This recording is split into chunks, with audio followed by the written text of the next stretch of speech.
សួស្តីអ្នកទាំងអស់គ្នានៅក្នុងវីដេអូថ្ងៃនេះនាងខ្ញុំសូមមកបង្ហាញជាមួយនឹងម៉ាស៊ីនបាញ់ទឹក Catcher របស់យើងមួយ model ហ្នឹងគឺជា model K2 360ជាគុណភាពរបស់ប្រទេសអាល្លឺម៉ង់ហើយសម្រាប់ម៉ាស៊ីនបាញ់ទឹកមួយនឹងដែរគឺយើងប្រើលក្ខណៈនៅតាមប្រទេសហ្នឹងបងចាហើយ model នេះផងដែរគឺភ្ជាប់មកជាមួយនឹងខ្សែភ្លើងរហូតដល់ប្រវែង5ម៉ែត្ររួមទាំងសយោសម្រាប់យើងធ្វើការភ្ជាប់បាញ់ជាមួយនឹងកែលាងឡានសម្អាតអីផ្សេងៗរហូតដល់6ម៉ែត្រផងដែរចំពោះ accessory ផ្សេងទៀតគឺយើងមានមកជាមួយនឹងប្រភេទដងបាញ់ដើម្បីភ្ជាប់ជាមួយនឹងកំភ្លើងបាញ់លាងសម្អាតឡានលាងសម្អាតស្លាយផងដែរអញ្ចឹងសម្រាប់បងណាដែលគាត់មានតម្រូវការលាងឡានលាងម៉ូតូលាងកង់គឺបងអាចភ្ជាប់ជាមួយនឹងដង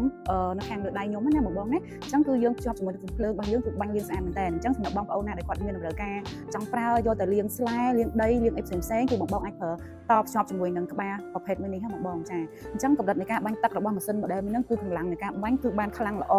មានការធានាមានអីត្រឹមត្រូវអញ្ចឹងបងណាដែលគាត់អញ្ជើញមកខាងក្រុមហ៊ុន Catcher គឺបងទិញដោយទំនុកចិត្តតែម្ដងម៉ាស៊ីនមួយនេះក៏មានភ្ជាប់មកជាមួយនឹងច្រាសដើម្បីយើងតភ្ជាប់ជាមួយនឹងកំភ្លើងបងចាអញ្ចឹងងាយស្រួលប្រើមែនតើពេលដែលយើងធ្វើការភ្ជាប់ហើយយើងតបាញ់ជាមួយនឹងកំភ្លើងរបស់យើងចាបងអាចធ្វើការដោះទៅលើកន្លែងណាបងគិតថាមានដីមានទលីហើយវានឹងមានការបាញ់ទឹកចេញមកតាមច្រាសហ្នឹងលាងមកស្អាតតែម្ដងងាយស្រួលក្នុងការដោះបងចង់យកទៅដោះកង់ឡានចាដោះកន្លោះឡៃបងគិតថាវាជាប់ដីគឺច្រាសស្អាតតែម្ដងចាពុកម៉ែទាំងអស់គ្នាដែលមានតម្រូវការជាមួយនឹងម៉ាស៊ីនបាញ់ទឹក Mac Catcher ម៉ាស៊ីនបូមទលី Mac Catcher និងសម្ភារៈផ្សេងៗទៀតរបស់ផលិតផល Mac Catcher កុំភ្លេចមកកាន់ក្រុមហ៊ុន Catcher Cambodia